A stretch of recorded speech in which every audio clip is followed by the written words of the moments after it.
முட்டை கிரேவி எப்படி செய்யலாம் பார்க்கலாம் வாங்க.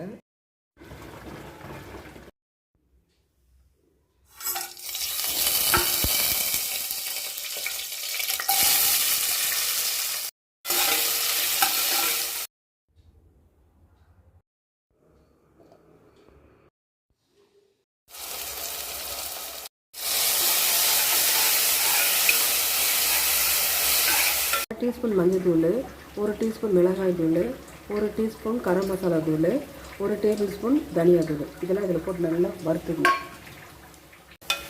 1 நிமிஷம் ஃப்ரை பண்ணணும்.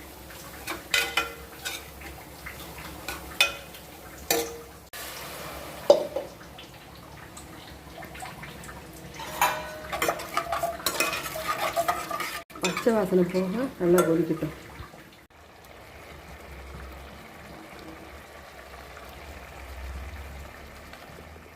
சாதத்துக்கு, இட்லி, தோசை, சப்பாத்தி எல்லாத்துக்குமே நல்லாயிருக்கும் அந்த முட்டை கிரேவி.